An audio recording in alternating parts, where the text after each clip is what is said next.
Institutul de Ecologie și Geografie este fondat prin fuzionare, conform hotărârii Guvernului 1326 din 2005.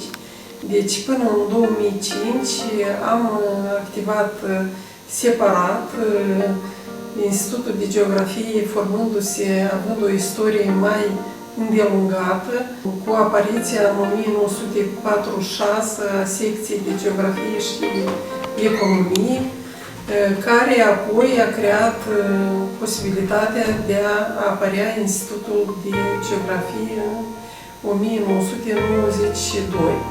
Tot în 1992, în țara noastră, apare și Institutul Național de Ecologie.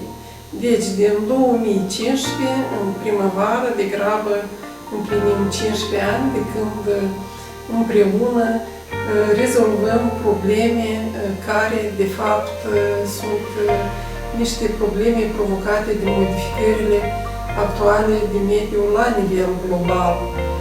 Deci, schimbările climatice, poluarea bazinului aerian, poluarea apelor de suprafață, apelor de subterane, necesitatea conservării biodiversității, apariția deșertificării climatice, schimbările accelerate de climă, toate acestea și determină, de fapt, prioritățile Institutului de Ecologie și Geografie.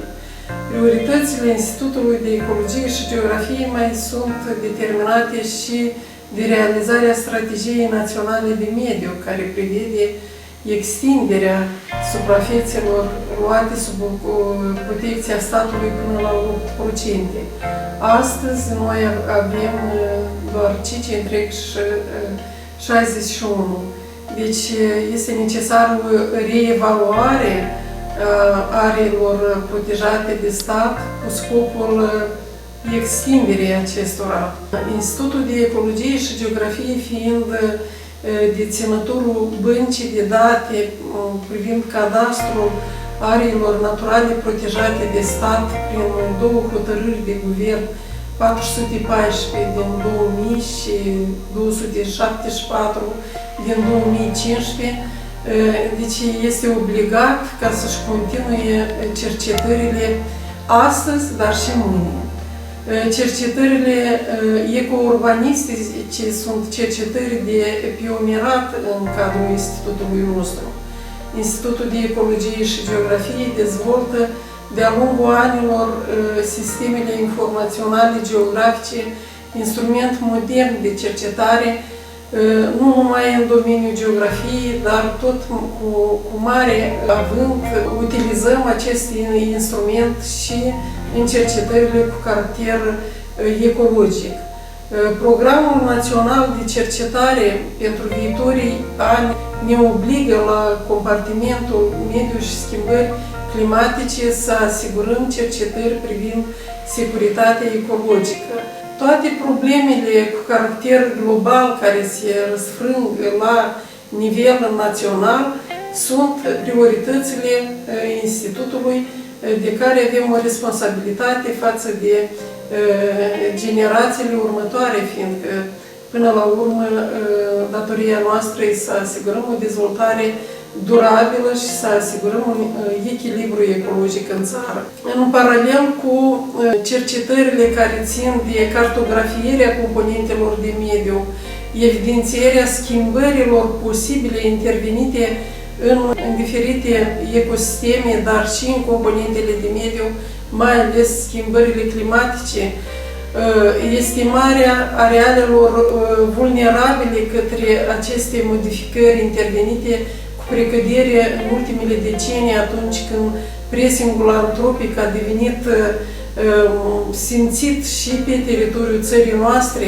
Toate acestea ne obligă să calificăm și cadrele. Deci avem 3 direcții în care pregătim doctori și doctori habilitați în științe geonomice, în științe ecologice și biologice.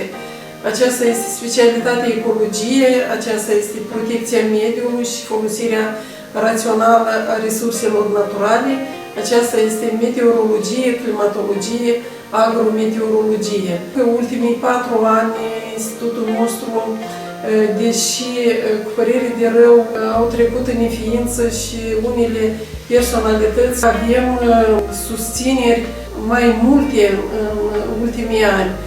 Suntem mândri de faptul că personalitățile de tipul Macarie Radu, membru corespondent în domeniul geografiei, doamna prima femeie academician Tatiana Constantinov, domnul fost director al Institutului de Geografie, dr. Vasile Pruca, domnul academician Andrei Ursu, domnul membru corespondent Ion Dediu, sunt personalitățile care au activat și ne-au lăsat o zestre spirituală bogată. Personalitățile sus menționate sunt cunoscute departe peste hotarele țării prin faptul că, să zicem, spre exemplu, domnul academician Andrei Ursu a pus bazele unei clasificări noi în pedologie. Doamna academician Tatiana Constantinov este fondatorul sistemelor informaționale geografice regionale. De fapt, dumneiei aparține unirea celor două maluri ale Prutului în vederea dezvoltării sistemelor informaționale geografice ca instrument modern de cercetare în geografie. Domnul membru corespondent Ion Dediu este fondatorul ecologiei autohtone. Dumnealui a activat și în calitate de ministru al mediului. Deci această zestre pe care am primit-o de la personalitățile noastre notorii, de datoria noastră este ca să o păstrăm cu sfințenie și să o multiplicăm. Schimbările climatice la etapa actuală reprezintă o adevărată amenințare la adresa dezvoltării durabile. Prin incapacitatea noastră de ne adapta la fel de rapid precum se are loc schimbările în bazinul aerian, dar și prin lipsa strategiilor intersectoriale de a ne adapta la fel de rapid către aceste schimbări. În plus, toate ecosistemele naturale simt consecințele încălzirii globale și de datoria noastră este ca să realizăm cercetări care ar putea scoate în evidență impactul schimbărilor climatice asupra diverselor activități cotidiene, fie sectorul agricol, noi fiind țara agrară sau silvicol, să estimăm potențialul turistic, care în perioada estivală, în ultimii ani, devine a fi benefic. Anul acesta, fiind în pandemie, este demonstrat faptul că ecosistemele naturale ar putea să-și revină, să se restabilească echilibrul ecologic în cazul când presiul antropic este mai puțin asupra acestora.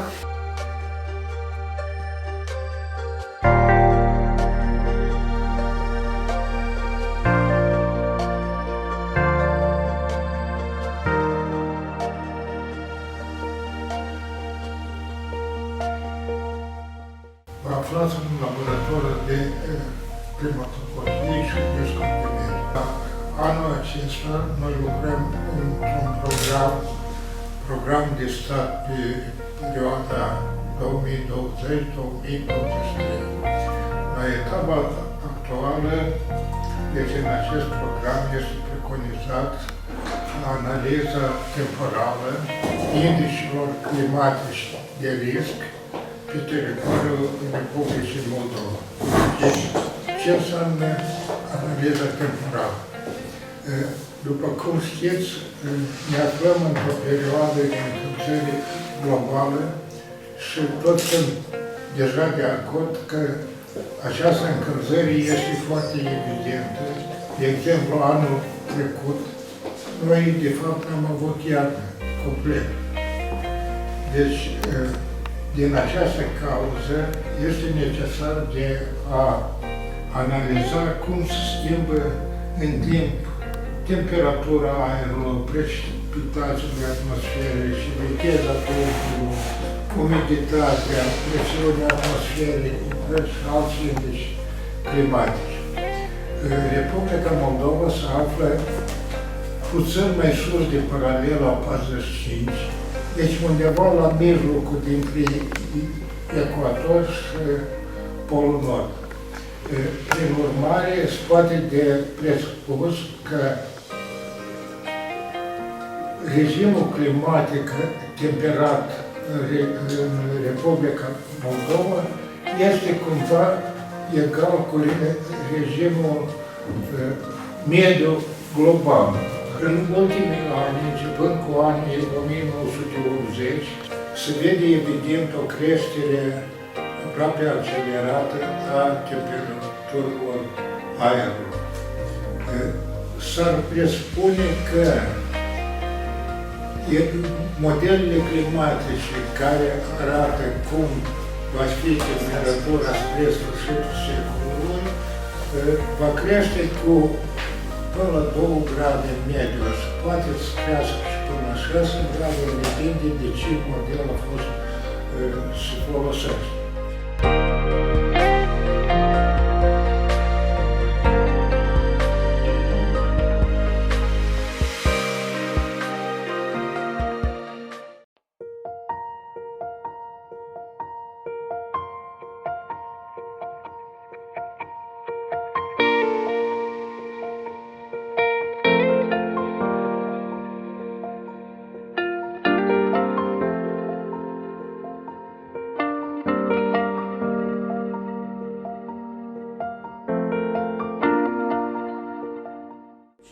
Laboratorul de Geografie Peisajelor.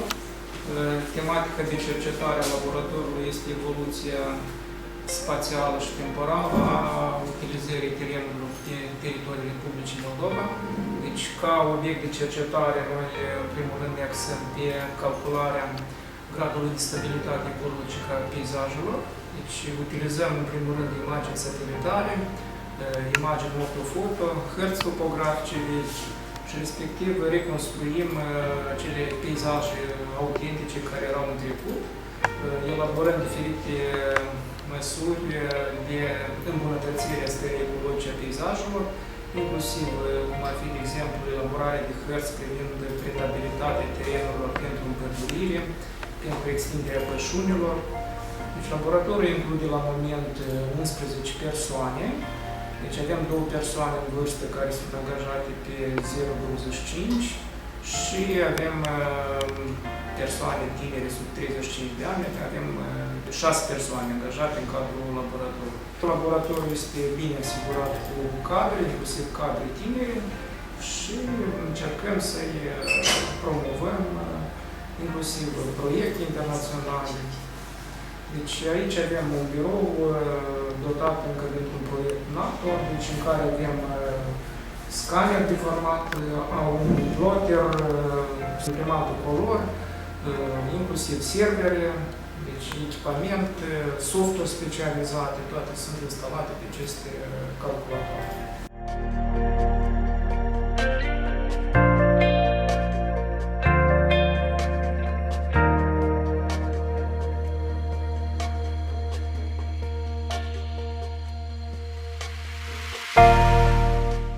Вы находитесь в лаборатории, которая называется лаборатория геоморфологии и экопедологии.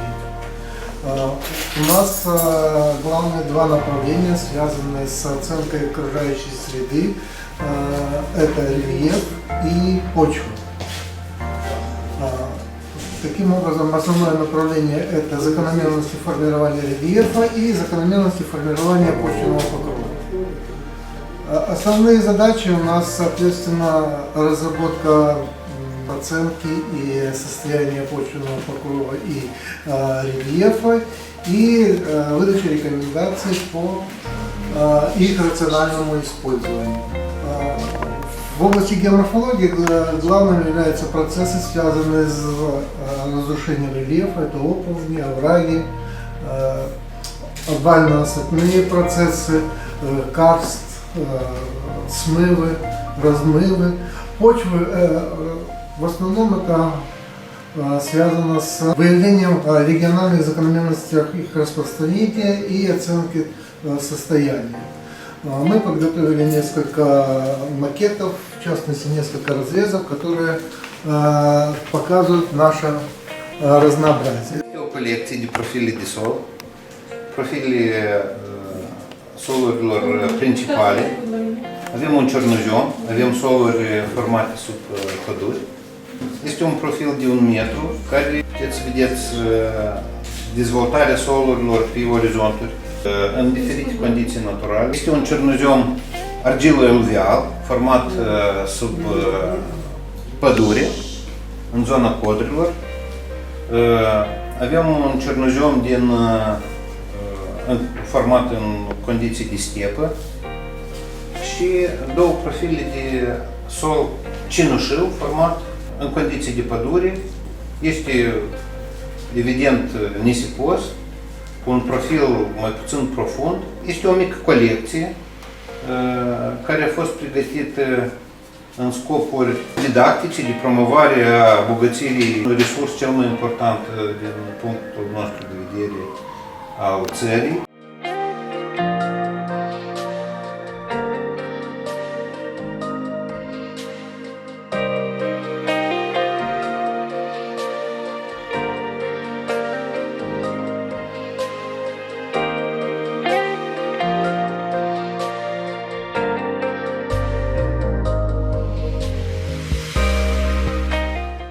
Cercetărilor au fost elaborate mai multe hărți tematice care prezintă un interes didactic, dar și un interes special de expert. Așa au fost elaborate unicale, aș spune, materiale cartografice pentru Republica Moldova, cum este harta geomorfologică, chiar la diferite scări și pentru diferite regiuni, harta solurilor Republicii Moldova, prima hartă în perioada din 1969, deci a fost elaborată în cadrul acestui laborator, acestui grup de cercetători. Și altele care nici nu încap pe această masă.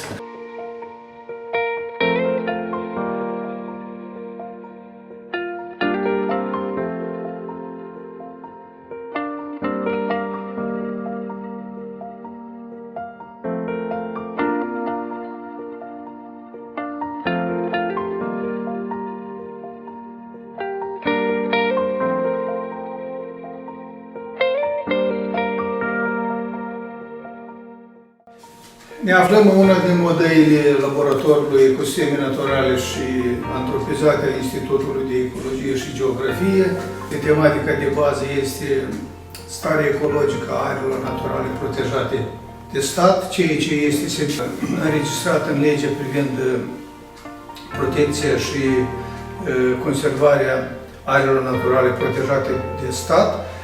Laboratorul enumără 12 persoane, dintre care avem tineri cercetători și în ultimii 4-5 ani noi am lucrat asupra creării băncii de date a cadastrului aerelor naturale protejate de stat, care reiese din legea sus numită și din hotărârile de guvern, și Institutul de Ecologie este responsabil conform legii de crearea și ținerea băncii de date a cadastrului aerelor naturale protejate de stat, care urmează a fi, la finele acestui an, prezentate Agenției de Mediu, organizație care este responsabilă de numele statului pentru ținerea și reglementarea acestei bănci de date, care include cercetările complexe ale componentelor de mediu, aer, apă, sol, sedimente, metale grele, radioactivitate,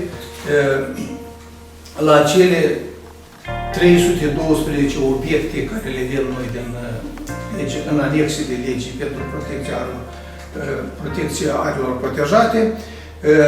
Adițional la acestea, în laborator activează și grupul de cercetare biochimie sindică, care sunt responsabili despre starea plantațiilor forestiere și mai cu seamă de impactul schimbărilor climatice asupra stării acestor ecosisteme naturale. De asemenea, laboratorul are membri în componența comitetelor tehnice calitatea apelor și produsele alimentare, care în ultimii 6 ani noi am perfectat, am elaborat modificări, completări la peste 100 standarde naționale care au fost prezentate la Institutul de Standardizare. De asemenea, laboratorul este implicat în cercetarea și în avizarea conducătorii a tezilor de licență, de masterat la universitățile din Republică, inclusiv și Colegiul de Ecologie. De asemenea, suntem mulțumiți că suntem apreciați de colectivele acestor instituții de stat și suntem conducători al practicilor acestor studenți și elevi.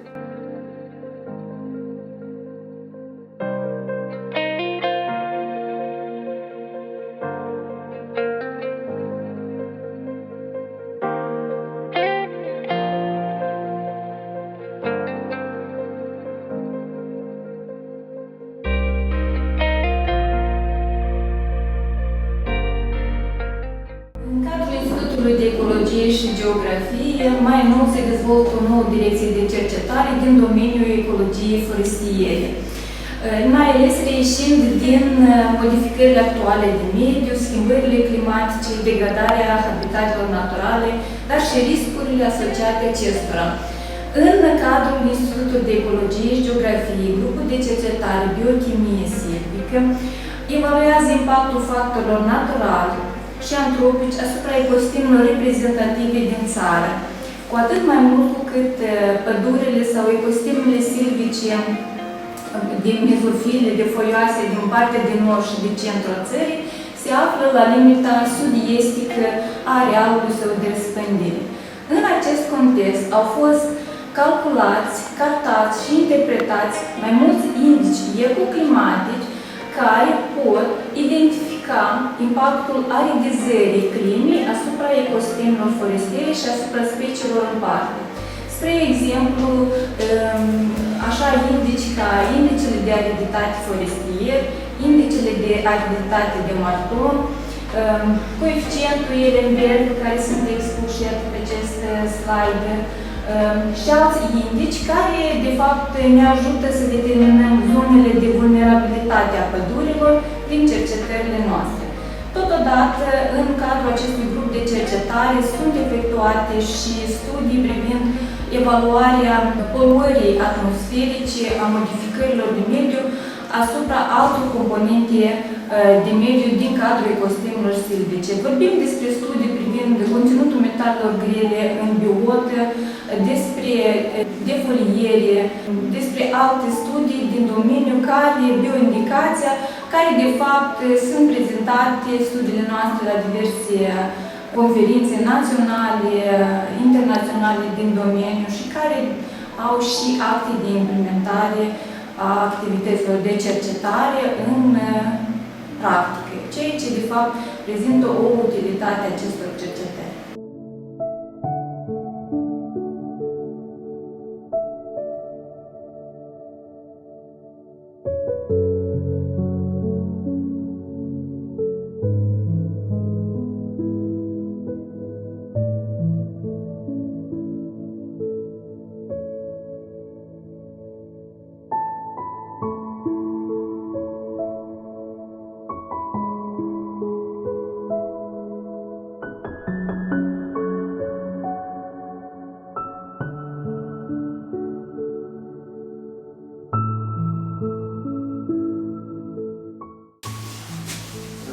Ne aflăm în una din birourile Laboratorului Impact Ecologic și Reglementări de Mediu, pornind de la denumirea Laboratorului Impact Ecologic și Reglementări de Mediu, principalele direcții cercetare pe care le realizăm în laboratorul nostru sunt evaluarea impactului asupra mediului, aprecierea componentelor naturale și, bineînțeles, reglementarea impactului asupra mediului, reglementarea juridică, reglementarea economică.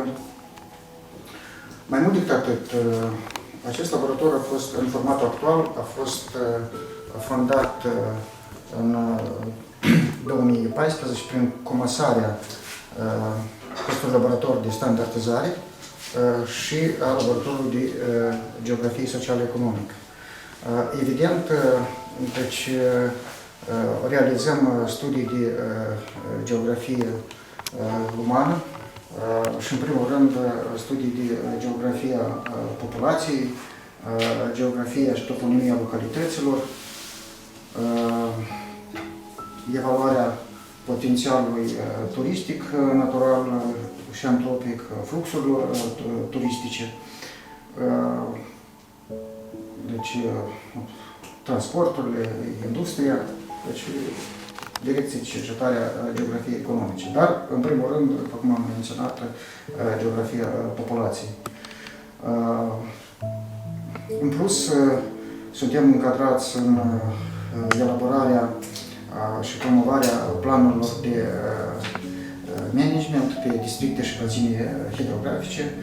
Eu personal, doamna doctor Ana Juliapov și alți colaboratori am fost implicați în elaborarea acestor planuri. Chiar aveți aici, de exemplu, un planul de gestionare a bazinului districtului hidrografic Dunărea Prut și Marea Neagră, care a fost aprobat în 2018 prin hotărâre de guvern și la elaborarea cărora am participat noi, de asemenea, și am făcut și pe Nistru, bazine și hidrografice mai mici, cum ar fi Caminca, Bodna sau altele.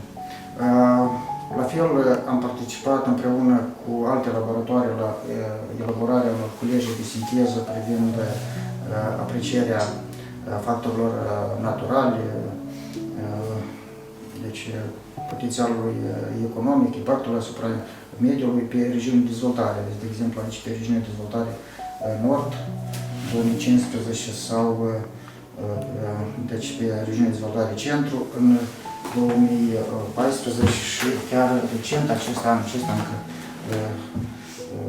are miros de la tipografie, deci la fel pe regiunea de dezvoltare Centru, care a fost deci, deja promovat la nivel de autorități publice și este utilizată în lucrul lor. De asemenea, în acest an am reușit, în condițiile dificile, am reușit să mai facem o culegere de articole dedicate profesorului universitar, laureatul Premiului de Stat, domnul Constantin Matei.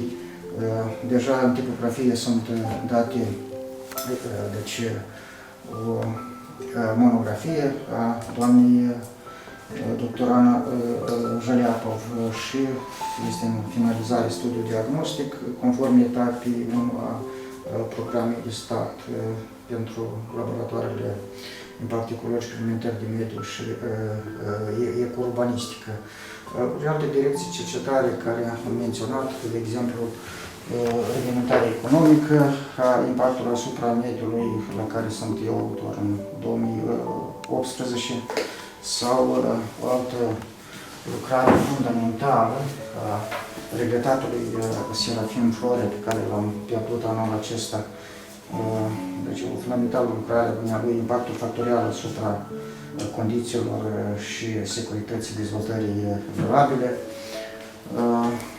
Vreau să menționez de asemenea o contribuție foarte esențială a unui coleg, de exemplu, o lucrare fundamentală, populația românească din peninsula balcanică. Pentru această lucrare, deci este un rezumat a tezei de doctorat, pentru care a pășit cu piciorul său, practic, fiecare localitate cu populația românească din toată peninsula balcanică, începând din Slovenia și terminând cu Grecia sau Albania sau, eu știu, partea europeană a Turciei. Sau, deci aici, iarăși, o lucrare fundamentală despre diaspora, deja diaspora moldovenească, da, din Republica Moldova, și are, dumnealui, deja creat o bază de date, practic unical în felul ei, pe diaspora moldovenească, unde are, deci, date și deja unele lucrări publicate pe reprezentanții diasporii, nu numai din Europa, care știe toată lumea, sau din Statele Unite, dar chiar și din Oceania, din America Latină și mai departe, și care au plecat nu acum recent, dar chiar din secolul XIX. Da. Sau, deci aici avem două lucrări fundamentale, cu evoluția demografică și formarea populației, și Moldova, coordonator profesorul universitar Constantin Matei. Da, și deja pregătește pentru anul viitor o altă monografie colectivă.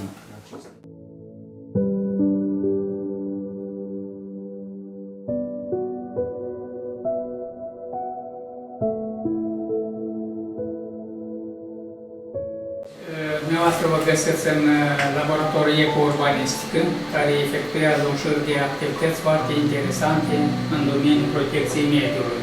Vreau să menționez că laboratorul a început cercetările începând din 1992, de la înființarea Institutului Național de Ecologie. Primele cercetări au fost focusate în domeniul cercetării privind impactul deșeurilor asupra mediului. Asta a fost legat și se explică prin faptul că la momentul dat în Republica Moldova era o cantitate enormă de deșeuri. Erau peste 20.000 de tone de deșeuri cianurice, 18.000 tone deșeuri galvanice și 16.000 deșeuri cu conținut de vanadiu. În rezultatul acestor cercetări, noi am elaborat mai multe tehnologii, aici sunt 3 tehnologii, îmi permiteți, brevete, ele sunt aici prezentate, brevete adică de invenții, a 3 tehnologii. Au fost elaborate, adică tehnologia de lichidare deșeurilor cianurice, tehnologie de lichidare deșeurilor și neutralizare deșeurilor galvanice și de utilizarea de prelucrare și tratarea deșeurilor cu conținut de vanadiu. Cercetări în domeniul deșeurilor noi efectuăm și la moment, iată aici este prezentată, adică cercetarea privind nămolurile care se găsesc la stația de epurare și aici am elaborat alte tehnologii de prelucrare a acestor deșeuri de la stația de epurare. Grație faptelor cercetărilor care au fost făcute, a fost elaborată bazele științifice a managementului deșeurilor, care este relatată în această monografie, vedeți? Mai departe, în cadrul laboratorului, adică să fac nu numai cercetări științifice, dar să fac și noi am participat mult și la elaborarea și la participarea elaborării legislației ecologice. Laboratorul a participat la elaborarea legii privind deșeurile menagere solide, legea privind deșeurile de producție și menagere, legea privind expertiza ecologică. Adică au fost elaborate mai multe monografii privind managementul deșeurilor, asta monografie, altă monografie adică au fost elaborate privind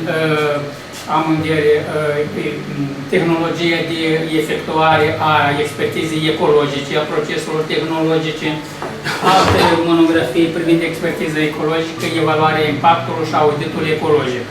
Totodată vreau să menționez că participarea laboratorului în domeniul legislației, noi am luat parte la elaborarea Programului Național de Valorificare a Deșeurilor pe 10 ani de zile, 2000-2010. În cadrul laboratorului, adică au fost elaborate foarte multe lucrări fundamentale care sunt prezentate aici, adică de către savantul domnul Dediu, care el a elaborat mai multe materiale, dintre care cele mai multe, asta e o importanță primordială, asta este enciclopedie de ecologie în limba rusă și în limba română. Vreau să menționez laboratorul și în prezent, adică efectuează un șir de multe cercetări privind impactul antropic în ecosistemele urbane, adică demonstrat cercetările asupra biodiversității. Aici este demonstrat adică cercetările efectuate privind impactul emisiilor auto asupra pigmenților a unor specii de arbori. Și în ultimul timp, adică noi am efectuat nu numai pur și simplu cercetări, dar cercetări fundamentale care ne-au demonstrat și ne-au permis adică să arătăm procesul de restabilire, procesul de restabilire a ecosistemului petrofit. Asta s-au efectuat cercetări în cariera de calcar de la Farșciment. Vă închipuiți acolo, adică pur și simplu sunt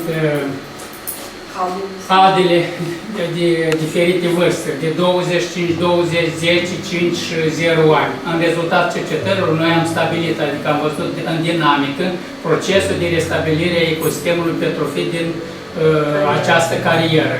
Aici este prezentat, adică un studiu foarte detaliat, care este pentru prima dată efectuat, realizat în cadrul laboratorului nostru, în institutul nostru.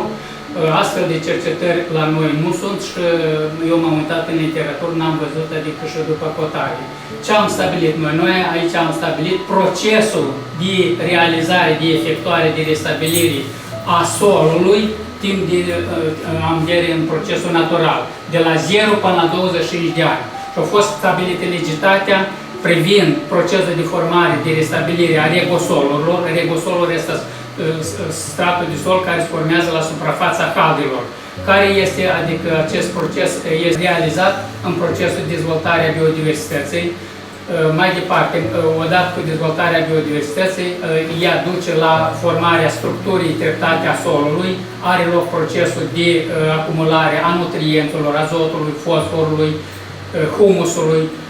Laboratorul activează foarte mult în domeniul efectuării multor expertize ecologice, evaluării impactului, auditului ecologic. Și iată toate aceste cărți, adică ele servesc ca bază pentru activitatea la gestionarea deșeurilor în instituțiile superioare. Asta este cartea de căpătăi în universități și instituțiile superioare privind realizarea, efectuarea expertizei ecologice, privind evaluarea impactului, privind efectuarea auditului ecologic. Adică aceste trei discipline au fost realizate la noi în cadrul laboratorului nostru, au fost luate, adică actele legislative, realizate practic și produs, adică produsul final sunt aceste monografii care sunt la noi. Efectuarea acestor metodele de analiză, adică de determinare a NO2, amoniacului, NO3 și altor componente. Adică aici se efectuează cercetări experimentale în laborator. Aici noi avem o serie de probe de apă, care ele nu de mult s-a dus din teren. Și noi aici facem analiza cu specialistul nostru tânăr, colaborator științific stagiar.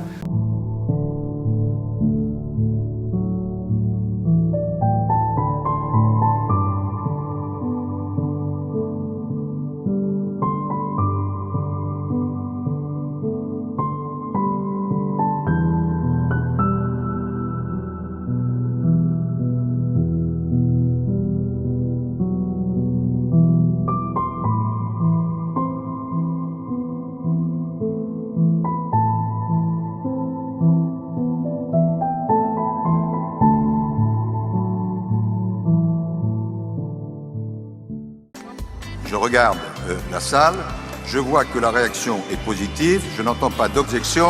L'accord de Paris pour le climat est accepté. La conferința pe teme climatice de la Paris din decembrie 2015, 195 de țări au adoptat primul plan universal de acțiune la nivel mondial privind combaterea schimbărilor climatice prin limitarea încălzirii globale la mult sub 2 grade Celsius. Această realizare istorică a fost doar începutul. Fiecare țară trebuie acum să-și transpună angajamentele în acțiuni. Activitățile umane, precum arderea combustibililor fosili, creșterea animalelor și defrișările, cauzează urcarea bruscă a temperaturii globale. Nivelul în creștere al mărilor va periclita zonele de coastă și cele insulare joase. Secetele grave și furtunile violente vor deveni mai frecvente și una din 6 specii de pe Pământ va fi amenințată. Iată de ce țările participante la conferința de la Paris s-au angajat să combată schimbările climatice prin reducerea emisiilor de gaze cu efect de seră și prin luarea de măsuri de adaptare la efectele inevitabile ale acestora. Cât de rapid se schimbă clima în aspect regional, cu mult mai rapid, de 2 ori și jumătate comparativ cu clima globală, care sunt posibilele schimbări ale climei în viitorul apropiat, foarte semnificative cu regret. Care este impactul schimbărilor climatice asupra sistemului climatic regional? În primul rând, manifestarea frecventă și intensivă a riscurilor cu caracter meteo-climatic. Care este impactul schimbărilor climatice asupra resurselor de apă potabile limitate? Părerea noastră este să estimăm stabilitatea ecologică a peisajelor, dar nu înainte de a vedea starea reală, actuală ale acestora. Să evaluăm impactul antropic asupra stării componentelor de mediu în areile protejate de stat și riscul ce le amenință integritatea. Să argumentăm științific noi areale luate sub protecția mediului necesare în menținerea echilibrului ecologic. Să venim cu propuneri concrete pentru reconstrucția ecologică.